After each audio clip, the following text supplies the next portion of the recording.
संविधान से संबंधित महत्वपूर्ण समितियां प्रारूप समिति या मसौदा समिति या पांडुलेखन समिति या ड्राफ्टिंग कमेटी। भारतीय संविधान की ये सबसे महत्वपूर्ण समितियों में से एक समिति थी, जिसके अध्यक्ष डॉक्टर बाबा साहब भीमराव अंबेडकर जी को बनाया गया था। इसके मुख्य सदस्यों में के.एम. मुंशी, गोपाल स्वामी आयंगर, अल्लाद कृष्ण स्वामी अय्यर, मोहम्मद सादुल्लाह टीटी कृष्णामचारी, जो कि डीपी खेतान जी की मृत्यु पर इनको इसका सदस्य बनाया गया था, और एक अन्य सदस्य एन माधव राव, जो कि बी.एल. मित्तर जी के स्वास्थ्य कारणों से इस्तीफा देने के कारण इनको सदस्य बनाया गया था। यानी प्रारूप समिति या मसौदा समिति या ड्राफ्टिंग कमेटी के एक अध्यक्ष डॉक्टर बाबा साहब और 6 सदस्य के.एम. मुंशी, गोपाल स्वामी आयंगर, अल्लाद कृष्ण स्वामी अय्यर, मोहम्मद सादुल्लाह टीटी कृष्णामचारी, एन माधव राव थे। इसके बाद जो हमारी संघ शक्ति समिति, संघीय संविधान समिति, राज्यों से समझौता कराने वाली समिति के अध्यक्ष भारत के प्रथम प्रधानमंत्री पंडित जवाहरलाल नेहरू जी थे, जबकि संचालन समिति, प्रक्रिया नियम समिति के अध्यक्ष डॉक्टर राजेंद्र प्रसाद जी थे,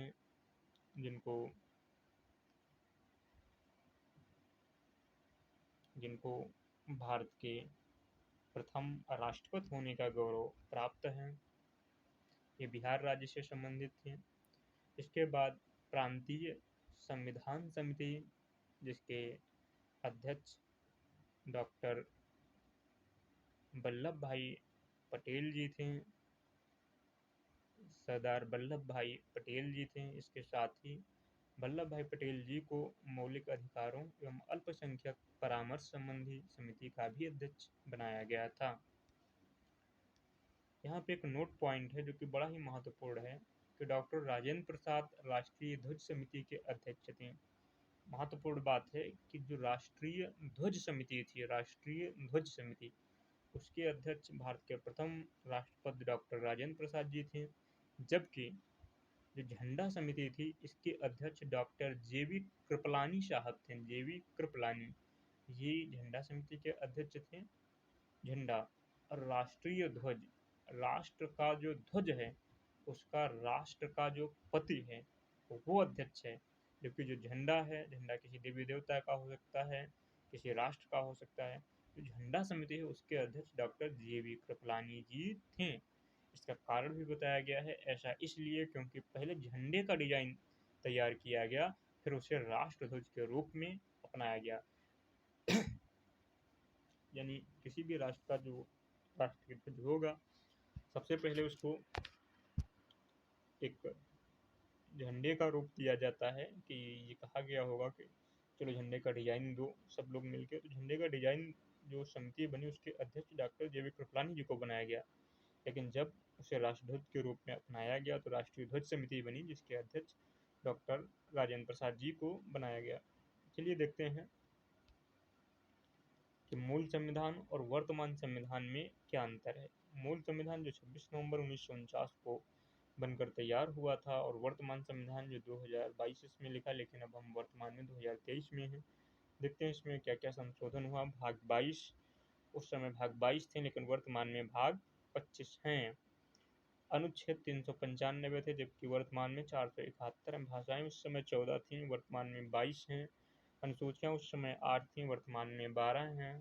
संविधान संशोधन उस समय, क्योंकि संविधान बना ही था तो संशोधन कोई नहीं था, और वर्तमान में 127 संशोधन हो चुके हैं। 127वां संशोधन जो हुआ था उसमें 105वां कानून बना है।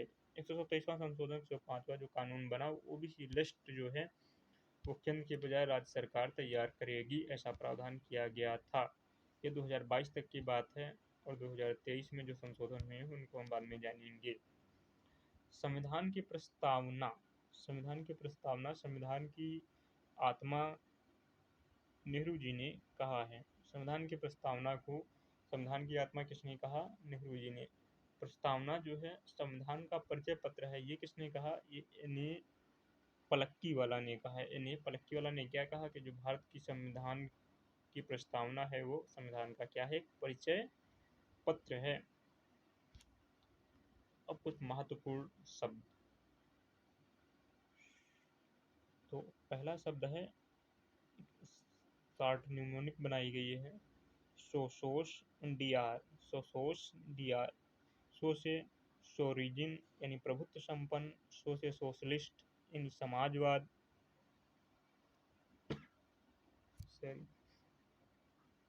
एस से सेकुलर यानी धर्मनिरपेक्ष पंथ निरपेक्ष, डी से डेमोक्रेटिक यानी लोकतांत्रिक, आर से रिपब्लिक यानी गणराज्य। फिर उसके बाद दिया गया है जे, जस्टिस। जस्टिस यानी न्याय। न्याय जो है हमने रूस की क्रांति 1917 से लिया है। एल से लिबर्टी यानी स्वतंत्रता, ई से इक्वलिटी यानी समानता, एफ से फ्रेटर्निटी यानी भाईचारा बंधुत्व। तो जो एल ई एफ जो है यानी लिबर्टी, इक्वलिटी और फ्रेटर्निटी यानी स्वतंत्रता, समानता, भाईचारा और बंधुत्व, ये हमने फ्रांस की क्रांति 1789 से लिया है। आई से इंटेग्रिटी यानी अखंडता। 42वां संविधान संशोधन 1976। इससे सपा शब्द से हम समझ सकते हैं कि 1976 के 42वें संविधान संशोधन में 3 शब्दों को जोड़ा गया, जो थे समाजवाद, पंथनिरपेक्ष और अखंडता। समाजवाद, प पंथनिरपेक्ष, अखंडता।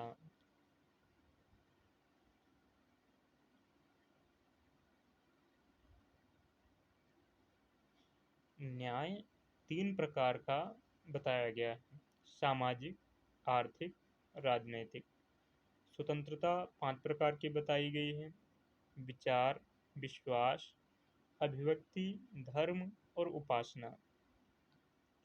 महत्वपूर्ण बात, 3 प्रकार के न्याय, 5 प्रकार की स्वतंत्रता, 2 प्रकार की समता, प्रतिष्ठा और अवसर की, और एक बताया गया है एकता एवं अखंडता। इन मुख्य शब्दों का वर्णन किया गया है संविधान की प्रस्तावना में। ठीक है, ठीक है। तो अभी 7 मिनट हुआ है, चलिए पढ़ते हैं संविधान की अनुसूचियां। अनुसूचियां इतना आसान है कि एक बार आप पढ़ेंगे कभी भूल नहीं पाएंगे, ये मेरा वादा है। संविधान की अनुसूचियां जो कि हैं 12। कितनी हैं? 12। आप केवल इसको एक बार देख लें, देखने के बाद मोबाइल को छोड़ दें, फिर आप कभी भूल नहीं पाएंगे।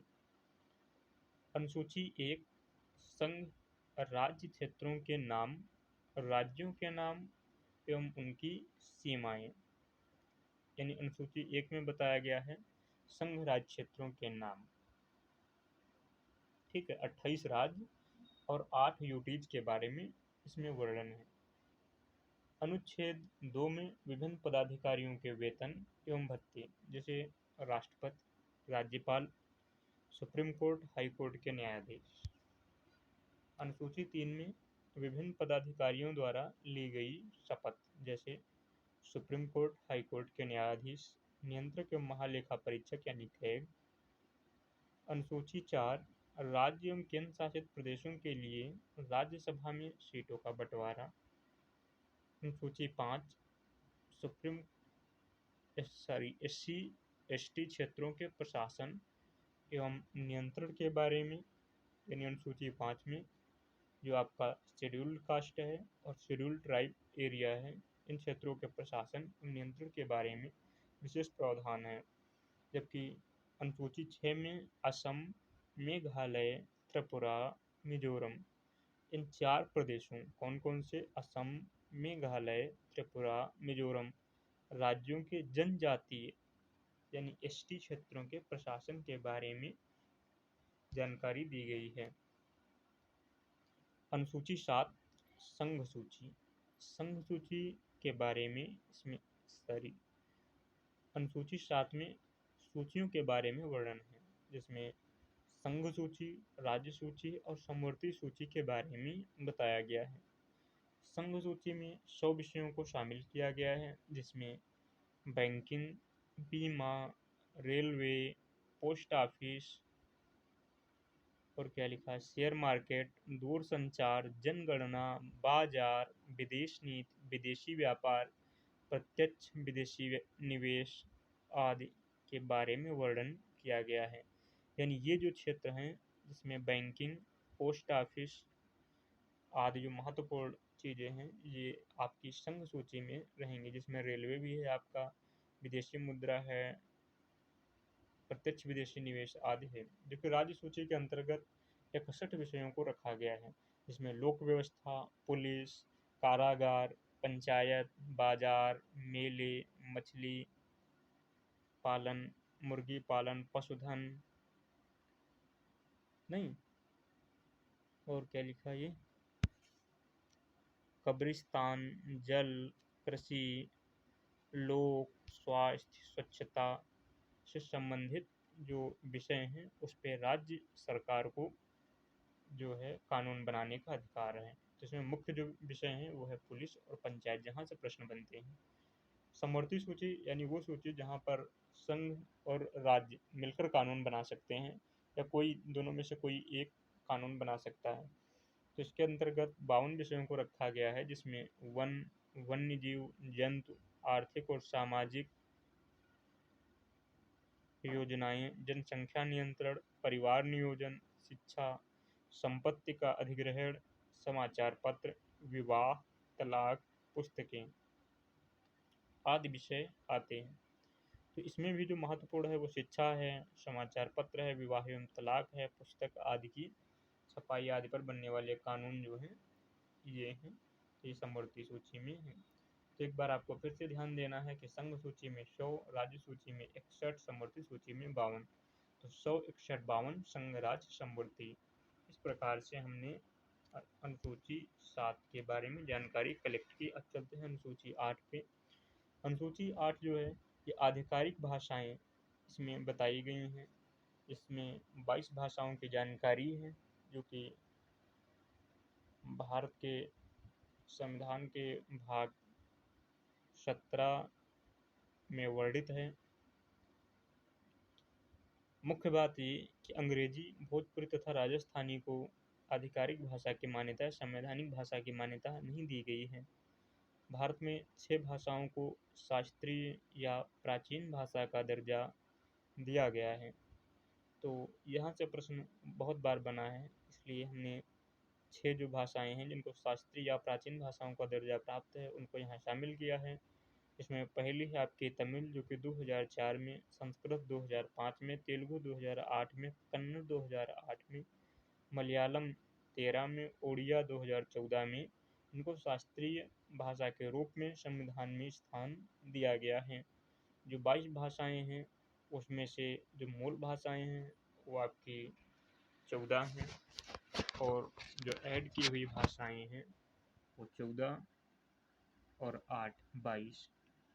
तो इसमें यदि आप जानना चाहें तो आपको हम बता दें कि 15वीं भाषा के रूप में सिंधी, कि उसके बाद नेपाली, मणिपुरी और कोंकणी को जोड़ा गया और उसके बाद जोड़ा गया 4 भाषाओं को, बोडो, डोगरी, मैथिली, संथाली। इस प्रकार से 22 भाषाओं को ऐड करके भारतीय संविधान का दर्जा दिया गया। वर्तमान में मित्रों राजस्थानी, भोजपुरी तथा कुछ अन्य भाषाओं की मांग जोरों पे है। वहाँ के जो निवासी वो चाह रहे हैं कि इनको संवैधानिक दर्जा दिया जाए। अनुच्छेद अनुसूची 9, भूमि सुधार से संबंधित कानून।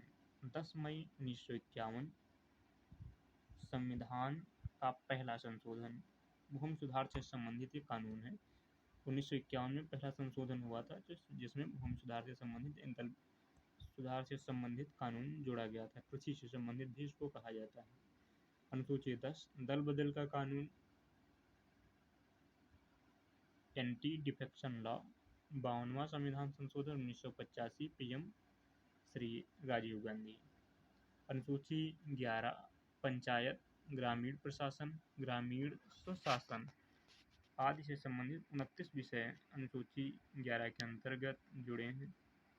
73वां संशोधन 1992 पीएम नरसिम्हा राव लागू 24 अप्रैल 1993। 24 अप्रैल राष्ट्रीय पंचायत राज दिवस। अनुसूची 12 नगर पालिका शहरी प्रशासन कुल विषय 18। 74वां संविधान संशोधन 1992 लागू 1 जून 1993। संविधान में महत्वपूर्ण प्रश्न, इसे समझें, महत्वपूर्ण प्रश्न है क्योंकि इस प्रश्न की भाषा बदली है, हम समझ नहीं पाते हैं। संविधान में तृतीय तल कब जोड़ा गया? तो बड़ा कंफ्यूजिंग क्वेश्चन है, लेकिन इसका सही उत्तर आप जानेंगे 1992 में। तृतीय तल क्या है?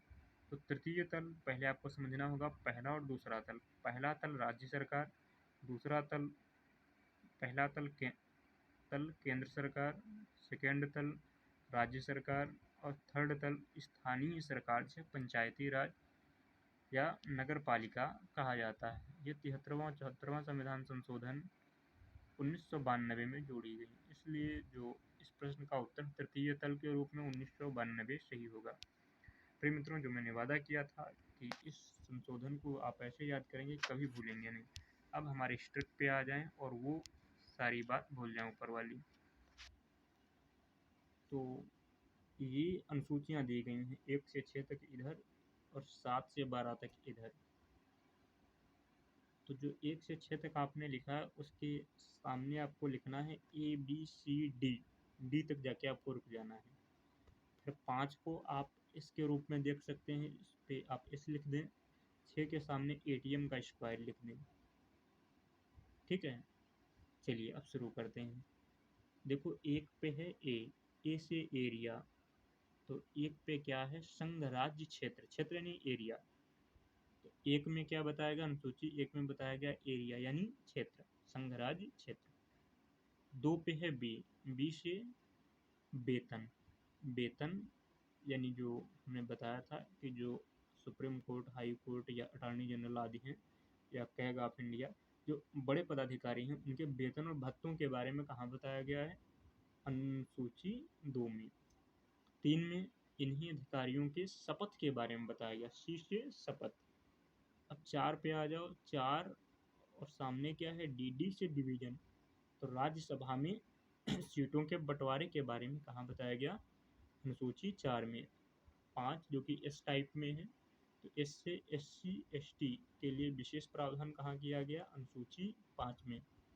6 पे क्या है? ATM स्क्वायर, ATM स्क्वायर, तो ए से असम, टी से त्रिपुरा, एम से मिजोरम और मेघालय, कितने हो गए? 4 के ST यानी जो शेड्यूल्ड ट्राइब एरिया है उसके संरक्षण, उसके प्रावधान से संबंधित विशेष कानून इन राज्यों को किया गया। इसमें याद रखना है कि मणिपुर नहीं है, इसलिए मणिपुर को लिखने के बाद काटा गया है। मणिपुर नहीं, जो कि ज्वलंत मुद्दा भी है इस समय। तो आपको मस्त याद रखना है मेघालय, मिजोरम। तो देखो, जो 2 स्टेट आए हैं इसको याद रखना इस तरीके से संभव हो सकता है कि मणिपुर में देखो कोई पाई मात्रा नहीं है, बाकी दोनों स्टेट में जो मासी हैं उनमें कोई ना कोई पाई मात्रा है। मी जो मिजोरम है, मिजोरम में ई और मेघालय में ए, जबकि मणिपुर में कोई नहीं, कोई नहीं, इसलिए उसको बाहर कर दिया गया। अब अनुसूची 7 को देखें, तो अगर 7 लोग हैं एक पंक्ति में तो उसका एक केंद्र बिंदु हम ढूंढ सकते हैं, है कि नहीं मित्रों? हाँ। अगर 7 लोग हैं तो उसके केंद्र में चौथा आ जाएगा, ठीक है ना? यानी जिसका केंद्र मिल जाए। देखो, 8 का केंद्र मिलेगा? नहीं मिलेगा। 6 का केंद्र मिलेगा? नहीं मिलेगा। यानी इन दोनों के मध्य में क्या है? 7 का एक केंद्र है। तो केंद्र है यानी केंद्र सूची और राज्य सूची और समवर्ती सूची। आपको पहले से ही पता है कि केंद्र सूची में 100 विषय, राज्य सूची में 61 विषय, समवर्ती सूची में 52 विषय। थोड़ा सा इनलॉजिकल लग रहा होगा, लेकिन जब एक बार सेट हो जाएगा ना, तो जैसे 7 दिखेगा ना, तो 7 के मध्य में जहाँ से कट बिंदु दिख रहा है, इस कट बिंदु से आपको उसका केंद्र दिखेगा। बस उसी केंद्र से याद आ जाएगा केंद्र, राज्य और समवर्ती। अब अनुसूची 8। देखो, 8 जो है इसका बीच का देखें कि 8 में बीच में क्या किया हमने, कट किया है ना, तो एच को भी हम बीच में क्या करते हैं, कट करते हैं। तो इस 8 से आप एच को देखें, एच क्या होता है, एच एक सिंबल है हमारी हिंदी भाषा का, एच से हिंदी, हिंदी क्या है, एक भाषा है। तो 8 से क्या है, 8 भाषा से संबंधित है। आपको ऐसा नहीं लगना चाहिए कि इनलॉजिकल है, क्योंकि जब एक बार सेट हो जाएगा दिमाग में, तो जैसे ही अनुसूची 8 आएगा, 8 से आपको एच, एच से हिंदी, हिंदी से भाषा, समझने में केवल 2 सेकंड लगेगा, आप प्रश्न को तुरंत पकड़ लेंगे। 9, देखिए मित्रों, 9, 9 में क्या है, 9 का ऊपर वाला देखिए, ये जो गोला है, अब नीचे वाले को यदि हम कट करके इधर से रख दें तो एकदम का बन जाएगा। अब का से कृषि, कृषि यानी भूमि सुधार और कृषि से संबंधित कानून। 10, मित्र देखो जो अनुसूची 10 है, 10 यानी दशरथ लाल, दशरथ, 10 से दशरथ, दशरथ लाल नाम का कोई प्राणी है जो दल बदलता है, तो इससे हम दल बदलू कह सकते हैं कि 10 रथ क्या है, दल बदलू है। तो 10 से दल बदलू, यानी 10 लोगों का जो व्यक्ति है वो दल बदलू हो गया, एक का नहीं है, वो 10 का है, ऐसे भी याद कर सकते हैं। अनुसूची 11 आपको आसानी से याद हो जाएगा कि पंचायती राज से संबंधित है सामान्यतः। 12 शहरीकरण, क्योंकि अंत में संशोधन किया गया था 11वां और 12वां, तो पंचायती राज और शहरीकरण को जोड़ा गया। आपको ये याद रखना है कि पंचायती राज के बाद शहरीकरण आया है और शहरीकरण के पहले पंचायती राज आया, तो अंतिम जो अनुसूचियाँ हैं उन्हीं में इनको जोड़ा गया था। अनुसूची लास्ट वाली है 11, जिसमें पंचायती राज, उसके बाद 12 शहरीकरण। ठीक है, इस प्रकार से हमने अनुसूचियों को तैयार कर लिया है। कोई दिक्कत हो तो हमें ज़रूर बताएं।